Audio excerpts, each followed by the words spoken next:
penyanyi tua, lagumu sederhana, lagu dari hatinya, terkenal di mana-mana.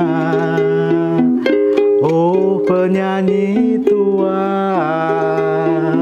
lagumu sederhana, mutunya pun tak ada, dan anehnya banyak pendengarnya. Hoi, siapa itu? Ho, ku tak tahu. Ho, siapa itu? Ho, ku tak tahu.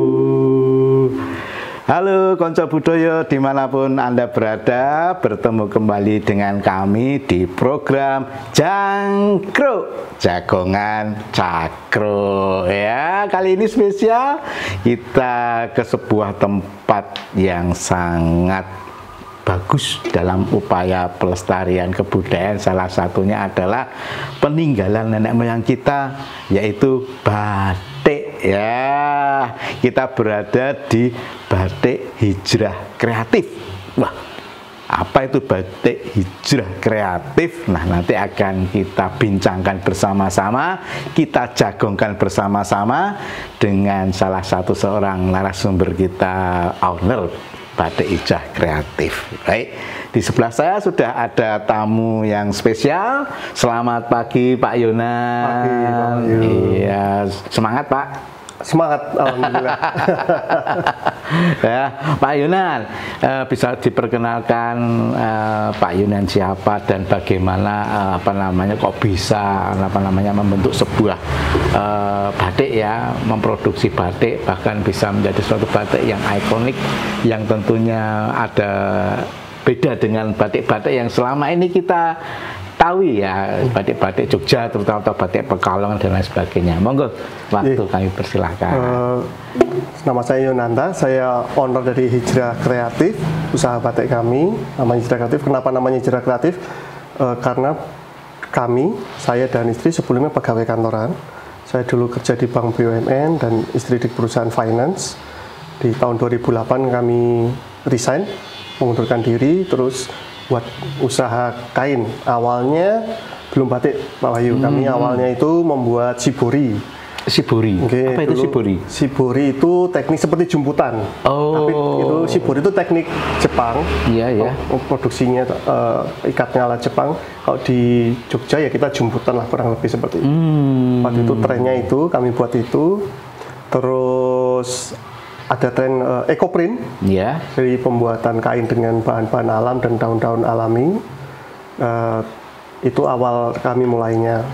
Nah, untuk masuk ke terjun ke usaha batik itu sendiri, sebenarnya itu waktu itu COVID. Di saat COVID itu permintaan untuk produk shibori dan ekoprint menurun, dan kami melihat ada peluang di batik. Karena permintaan batik sepertinya masih banyak, terutama dari instansi pemerintah kan masih diwajibkan. Pemerintah maupun pemerintah kan ada suatu kebijakan yang wajib pakai baju batik nih, kalau nggak salah, seminggu sekali minimal itu kan. Nah, di situ kami melihat peluang itu, akhirnya kami terjun ke dunia batik itu. Gitu, Pak Wahyu. Wah, jadi luar biasa ya. Pengetahuan, pemahaman itu didapatkan dari mana ya Pak Yonan? Kok tiba-tiba bisa gitu loh membatik gitu? Belajar, Pak. Yeah. Kami belajar, kebiasaan kami itu kita harus memahami dulu apa yang kami jalankan usahanya itu. Termasuk di batik, memang awal kami tidak ada darah pembatik, itu nggak ada. Kami tidak ada pembatik. Akhirnya kami belajar, bahkan kami bersertifikat BNSP, sertifikat nasional untuk produksi batik. Karena di awal kami untuk produksi itu kan, pegawai kami itu kan lebih banyak tahu gitu. Dan Nyun Sewu ini jadinya mereka malah yang ngajari kami gitu. Nah, itu akhirnya kami belajar harus tahu supaya bisa memberi solusi. Nah, itu kalau kita usaha kita sendiri mengerti proses produksinya dan penjualan dan segala macam, jadi kalau ada kendala kita bisa ngasih solusi. Gitu, Pak. Kalau Pak Yonan sendiri asalnya dari mana? Saya sudah lama di Jogja, tapi di Surabaya lahirnya. Jadi bahasanya, logatnya mungkin nggak sama banget. Oh, berarti pemirsa sekalian, konco budaya, tidak ada kata yang tidak mungkin ya apabila kita mau belajar, berusaha dan bisa mendapatkan sesuatu yang lebih daripada itu. Artinya dengan kemampuan, dengan kemauan ya, kita akan bisa menciptakan hal-hal yang positif. Nah, seperti yang disampaikan oleh Pak Yunan. Oke Pak Yunan, nanti kita akan ulik lebih banyak ya terkait dengan wah ini kain batiknya banyak sekali ya. Nanti akan kita ini gimana atau sebuah proses menjadi seperti ini, ada bermacam-macam batik atau mungkin adakah filosofi tersendiri dari Pak Yunan itu terkait menorehkan ya batiknya di kain-kain yang ada di sini. Tentunya kita tunggu pada segmen berikutnya. Bunder, bunder, bunder banget tati seser, gepeng, gepeng, gepeng banget tati keping, dowo, dowo, dowo banget tati dowi, cendak, cendak, cendak banget tadi cendi.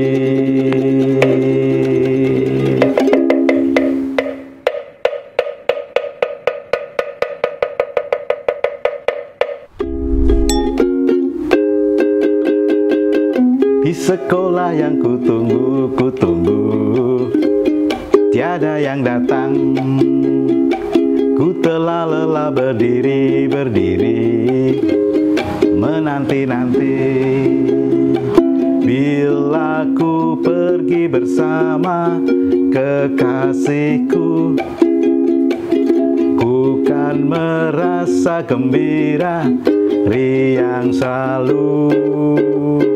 Bila menunggu sendiri-sendiri, hatiku sunyi dan hatiku kan bernyanyi, bernyanyi lagu yang sepi. Oke konco budaya, kembali lagi ke segmen 2 yang akan membahas tentang batik hijrah kreatif. Masih bersama kita semuanya, Pak Yu, ya kita panggil akrabnya Pak Yu gitu ya.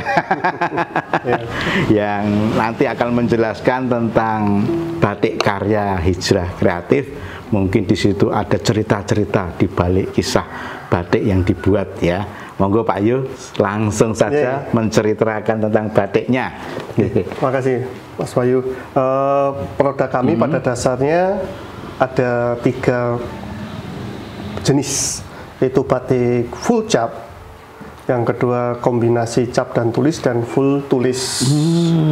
3 ya, 3. Full cap, kombinasi cap tulis, dan tulis itu tulis, sendiri. Ya, dan batik beneran karena prosesnya pakai lilin. Ya, jadi itu yang jadi memang yang diakui oleh UNESCO kan, batik itu kan ada proses lilinnya. Jadi bukan masalah hanya motifnya aja, tapi proses produksinya. Itu proses produksinya. Seperti ini yang contoh produk kami full cap, atau satu kain itu cap semua nggih. Ini cap ya. Cap. Kok seperti tulis ya. Ini cap semua. Iya. Terus yang saya taruh sini aja. Ya. Yang ini contoh, salah satu contoh. Ya. Ini cap, ini cap kombinasi tulis dan kombinasi tulis. Ini ditulis. Yang capnya yang mana, yang tulis yang mana? Ini yang cap. Ini yang cap. Nah, ini yang tulis. Kombinasinya. Di kombinasinya digabungkan. Nah, ini tulis. Jadi pengrajin kami, pembuat batiknya itu di satu-satu ya, ini juga. Iya. Kalau ini pakai cap nih, jadi canting cap kalau orang batik buat, nah, itu pakai cap modelnya. Nah, ini motif kami ini kontemporer. Kontemporer. Namanya motif kontemporer, tidak pakem yang sewu, pakem yang Jawa, yang Jogjaan itu kan biasanya sekarang itu segmennya untuk nikahan itu loh Pak. Itu yang pakemnya gitu. Tapi kami pun juga ambil motifnya, ada beberapa motif yang kami ambil yang masih dari kayak turuntum ini kan masih dari motifnya Jogja klasik ya. Jogja klasik. Ya. Oh. Tapi kami kombinasikan seperti ini kan kombinasi produk-produk kami. Kayak ini kita sebut batu kan. Apa batu? Watu. Oh, batu ya. Nah, ini kalau ini ngomongnya apa nih? Kayak jeneng apa? Antena wae ngono. Jadi kreativitas bisa. Gitu. Berarti apapun di dalam pemikiran seseorang seniman batik rasanya bisa tertoreh di sini ya. Mau bicara apa? Batu juga bisa, antena juga bisa gitu. Nah, itu dikomunikasikan dengan motif-motif pakemnya Jogja begitu. Dan ini yang apa namanya warna-warni ini kan kontemporer. Nah, motif kontemporer ini kita bicara mengenai segmen market. Ya, oh. Jadi, kita kenapa di motif-motif seperti ini, seperti juga yang tulis ini. Ini juga ada batik tulis. Ini yang full tulis. Kalau orang bilang kok dikira abstrak lah. Kalau ada yang mau bilang itu abstrak kan, oh abstrak. Kalau kami bilang ini full tulis. Nah, motif-motif ini kita mau ngejar segmen marketnya. Jadi kami juga melestarikan batik itu dari teknik pembuatannya. Untuk motifnya kita kombinasikan dengan perkembangan zaman, artinya permintaan customer. Jadi ada tingkat kejenuhan kemarin saat kami mau terjun ke dunia batik itu kan keterjenuhannya kok motifnya gitu aja. Nah, akhirnya kami memproduksi yang agak gini kan nggak terlalu orang Jawamu kan nggak terlalu tua lah segmennya, tapi kalangan agak muda itu segmen 30 tahunnya masih bisa menerima gitu. Nah, akhirnya kami coba produk-produk yang lebih kontemporer, bahasa seninya mungkin dinamis gitu ya kan, nggak pakem koyo resmi banget. Nah, itu mungkin batik yang terlalu resmi. Nah, produk-produk seperti ini yang kami produksi untuk memang segmen kami yang kami kejar, bukan yang klasik. Ada sih request beberapa minyak klasik, hanya request saja. Kami tidak memfokuskan untuk produksi di bidang itu. Apik ya pemirsa, bahwasanya ini adalah inovasi yang sangat luar biasa, di mana dalam pengkaryaan batik itu juga mengikuti perkembangan sekarang. Keinginan pasar juga menjadi apa namanya titik berat ya dalam pembuatan produksi batik. Ini kreativitas yang sangat luar biasa. Jadi tetap batik melestarikan membatiknya ya. Prosesnya tetap asli ya, pakemnya. Cuma nanti kombinasi terkait dengan desainnya, warna itu sangat mempengaruhi ya semuanya itu ya Pak Yunan. Wah. Seperti dari mereka perkembangan zaman juga proses seperti yang ini kita kan ngomongnya ini saya bukan yang tadi lupa bilang. Kemarin karena Covid toh. Virus. Lah ini. Ternyata. Ini bagus ini. Mengatakan apa? Iki apa? Pak, virus Pak. Oh ya sudah. Oke, nanti kreativitas karyawan kami membuat apa virus Pak? Motif virus. Oh ya sudah ya. Jadi luar biasa ini corona berarti ya. Anjir. Motif virus Pak. Oh ya sudah. Jadi gitu kan kita ngikuti perkembangan. Berarti ada ceritanya. Ada ceritanya tetap ada cerita yang cerita ditorehkan ketika ini itu. Kalau yang batik ini Pak yang dari daun-daun atau apa itu bahan itu ada juga. Kami juga produksi ekoprint. Ekoprint ya. Oh ini. Ini yang dibuat dari pewarnaannya alam, dari kayu-kayuan yang kita rebus seperti kayu secang, jolawe, tinggi, secang yang ini kuning ini jolawe. Iya. Tegeran, kuning itu tegeran. Nah, terus daunnya ini daun segar. Daun-daun segar tidak semua daun bisa dipakai. Ada daun-daun tertentu yang sudah kami analisa riset itu ada yang bisa dipakai. Nggak semua daun yang bisa istilahnya mengeluarkan taninnya Pak, getahnya itu prosesnya. Dan ini bisa diproduksi di beberapa kain, termasuk kain sutra. Oh gitu. Ini sutra kecewa atau di katun itu juga bisa, atau kain tenun. Yang tidak bisa untuk ekoprint ini adalah kain yang banyak mengandung serat plastiknya. Oh, itu nggak bisa menempel ya, istilahnya nggak bisa. Karena dia warna alam sangat sensitif dengan jenis kainnya. Oh gitu, wah, luar biasa. Ini juga alhamdulillah permintaannya banyak juga ini. Yang seperti ini ekoprint ini ekoprint. Ya, karena juga lain daripada yang lain gitu. Iya, karena ekoprint kan motifnya nggak bisa sama. Iya. Bentuk daunnya kan nggak bisa sama sekali pakai. Hanya mungkin permintaan daun jati ya, oke kita buatin daun jati. Tapi untuk motif itu nggak bisa sama sekali nggak bisa.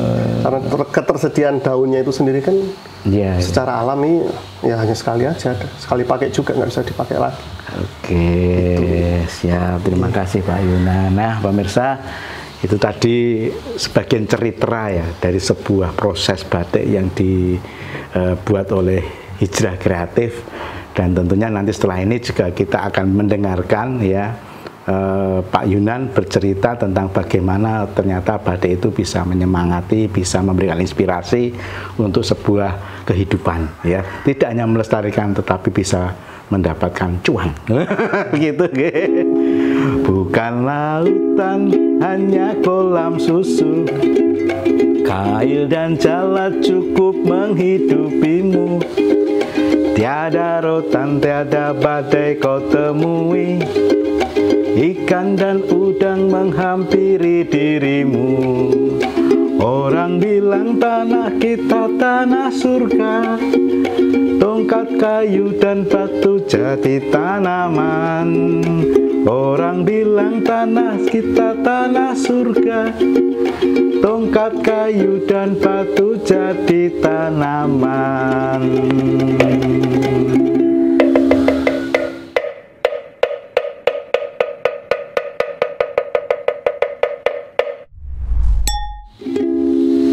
Kasih sayang untukmu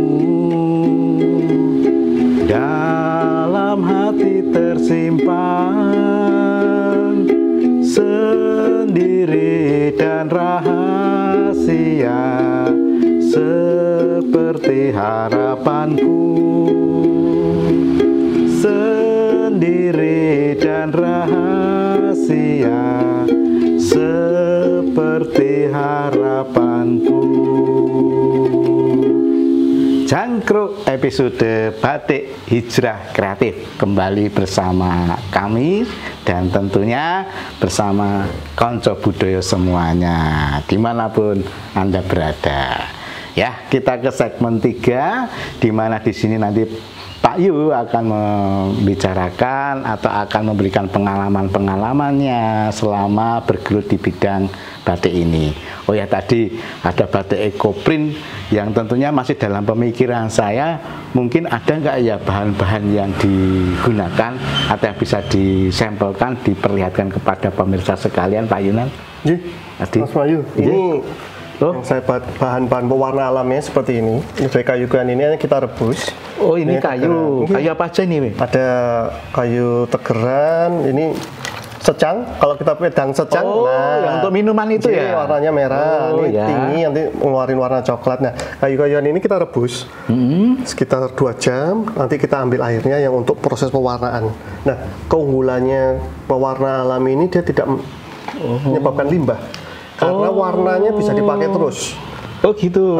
Kan setelah kita rebus, kayunya juga kita rendamkan di dalam pewarna itu, dan itu bisa pakai berbulan-bulan. Kalau habis kita tinggal rebus lagi.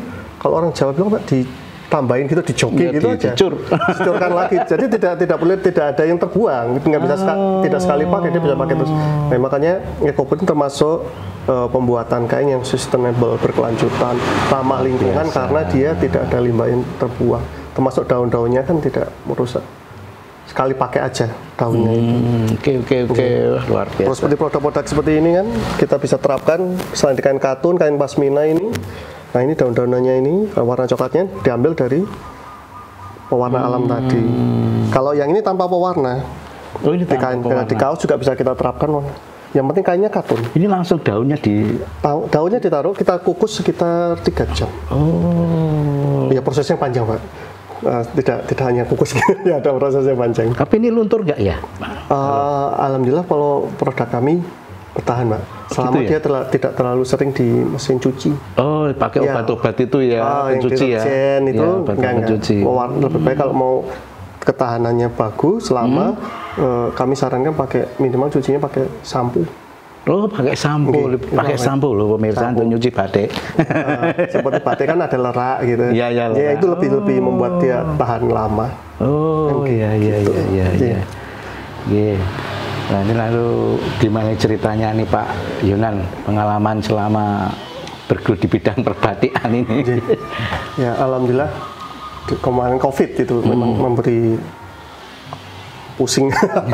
Saya kira semua orang mengalami lah bisnis di musim COVID, tapi akhirnya kami menemukan batik itu dan prosesnya itu memang dari awal kita kan bisnis, okay? Kita bisnis. Tapi begitu kami semakin mendalami dunia batik itu, kami ternyata banyak pengalaman yang membuat kami, oh ternyata kita juga ngikut melestarikan budaya ini. Tidak bisnis semata-mata hanya jualan kain batik gitu. Karena kami dari batik ini kami kan juga punya pengalaman ngajar di beberapa daerah di Jawa maupun di luar Jawa. Kami sampai ke Papua, Sulawesi, ke Jambi. Luar biasa, Indonesia. Alhamdulillah sana, ada ke Kalimantan juga. Nah, dari pengalaman itu kami juga belajar banyak mengenai batik. Artinya, oh batiknya kalau selama ini masih kami pemikiran bahwa batik Jogja gitu ya. Iya, betul. Akhirnya kami punya pengetahuan tentang batik-batik seluruh Indonesia.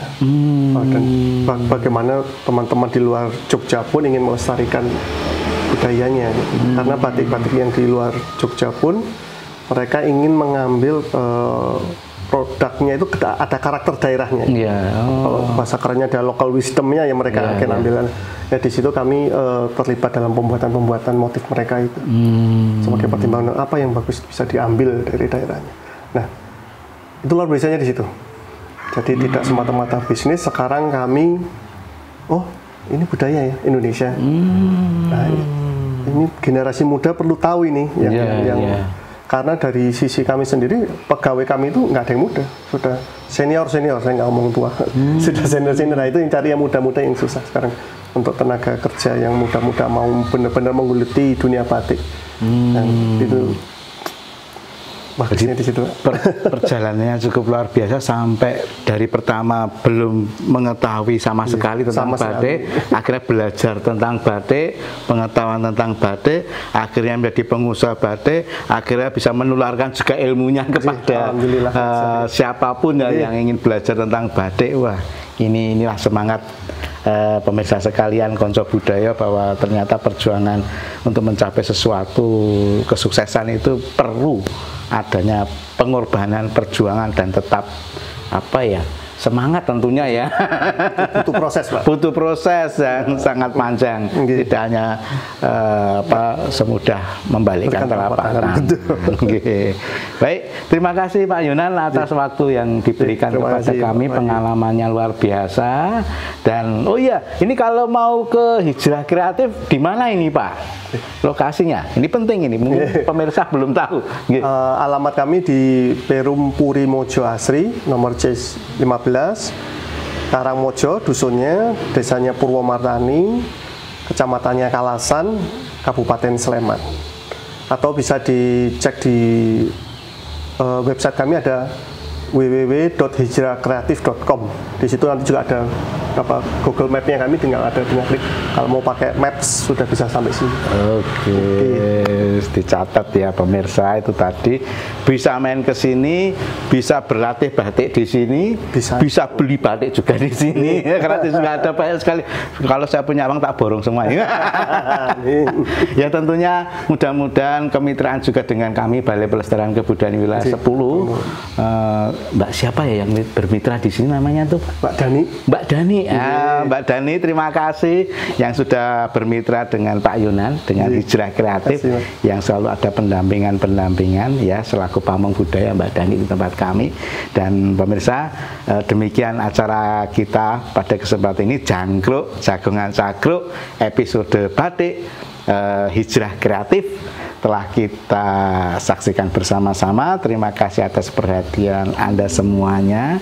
Sampai ketemu di episode yang akan datang dalam program Jangkruk Jagongan Cakro selanjutnya.